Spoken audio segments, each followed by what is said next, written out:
On the 12th of February 1964, barely 3 months after President John F. Kennedy was assassinated, on the 22nd of November 1963, a movie premiered in Washington, D.C. titled 7 Days in May that depicted a military political cabal's planned takeover of the United States government in reaction to the president's negotiation of a disarmament treaty with the Soviet Union. Though it wasn't unusual for a movie to be premiered outside of Hollywood, never before had one been premiered in Washington, D.C. and with this movie containing such explosive political content. While all of America was still in mourning for its just fallen leader, it's worth noting that in attendance for this premiere were some of Hollywood's biggest movie stars who mingled with the most powerful people in the United States government. Among the Hollywood elites at this premiere was this movie screenwriter Rod Serling, known the world over for his 1959 to 1964 groundbreaking television series he created and produced titled The Twilight Zone, and whose life was forever altered due to the horrors he experienced as a U.S. Army soldier during World War II, and that wherein he took part in some of the most bloody and horrific battles this conflict had. The most definitive biography written about Rod Serling was the 1992 book titled Serling: The Rise and Twilight of Television's Last Angry Man, written by the American historian and author Gordon F. Sander, and that, aside from being nominated for a Pulitzer Prize, was described by the Museum of Television and Radio as being one of the 10 best books ever written about television. In this most definitive biography about Rod Serling's life, we learn that within days of President John F. Kennedy's assassination, the United States Information Agency, an organization very much under the control of the CIA, commissioned him to produce a documentary for international distribution about President Lyndon B. Johnson, who became America's new leader upon JFK's death, and that Rod Serling accepted the contract for, and afterwards President Johnson sent him his profound thanks for his work. As to why Rod Serling had an affinity for President Johnson was based on the knowledge he gained from the writers of the 7 Days in May book while he was writing the screenplay for the movie, and who were Charles W. Bailey and Fletcher Negle. Both Charles Bailey and Fletcher Negle were longtime hard-nosed American investigative journalists from the old school who held no political allegiances, never stopped looking for the truth, and President Kennedy himself describing Fletcher Negle in particular as being Washington's most widely read and widely plagiarized commentator. Something happened, though, with both Charles Bailey and Fletcher Negle in late 1961 that caused them to collaborate on writing 7 Days in May, and having it published in 1962, and that they left a clue about with their naming the fictional president being overthrown as Jordan Lemon, and that everyone knew was a secret calling out of one of the most feared men the U.S. has ever known, General Lyman Lemnitzer. In June 1993, Professor James Galbraith, the son of President Kennedy's most trusted strategic advisor, John Kenneth Galbraith, discovered a declassified memo that fully explained the fears of Charles Bailey, Fletcher Negle and Rod Serling, and though he immediately brought it to the attention of the American public, his article received virtually no attention in the U.S. propaganda media. And here in its entirety is the chilling document discovered by Professor Galbraith about what President Kennedy, General Lemnitzer, CIA Director Allen Dulles had planned for late 1963, and that only by JFK's assassination appears to have been stopped. Top secret. Eyes only. Notes on National Security Council meeting. July 20, 1961. General Hickey, chairman of the Net Evaluation Subcommittee, presented the annual report of his group. General Lemnitzer stated that the assumption of this year's study was a surprise attack in late 1963, preceded by a period of heightened tensions. After the presentation by General Hickey and by the various members of the subcommittee, the President asked if there had ever been made an assessment of damage results to the USSR which would be incurred by a preemptive attack. General Lemnitzer stated that such studies had been made and that he would bring them over and discuss them personally with the President.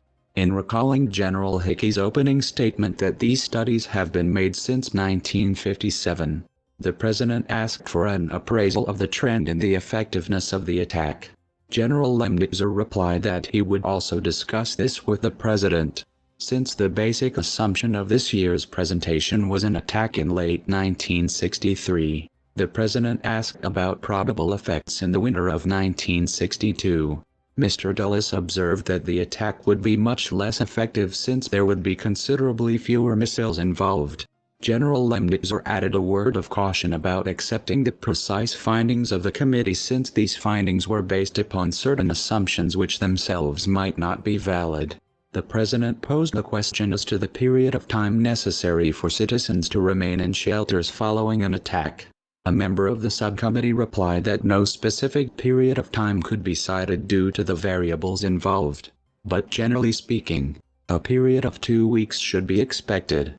The president directed that no member in attendance at the meeting disclose even the subject of the meeting. Declassified. June 1993. I would like to tell you that madmen such as this who actually plan for nuclear Armageddon are no longer among us. But I can't because the same exact forces that were planning this atrocity against humanity back then are still at it.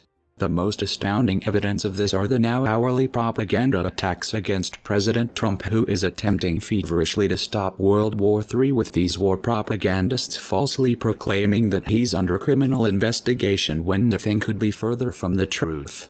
And here's the truth you're not being told.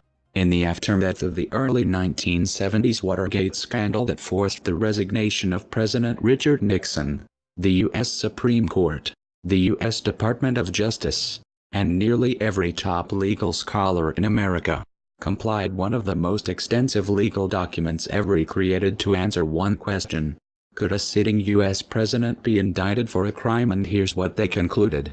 The indictment or criminal prosecution of a sitting president would unconstitutionally undermine the capacity of the executive branch to perform its constitutionally assigned functions.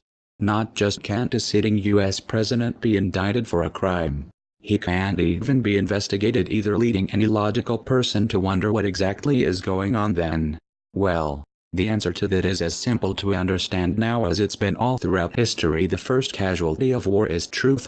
And what the vast majority of you reading these words are failing to understand at your peril is that this is war and you're a combatant in it whether you like it or not.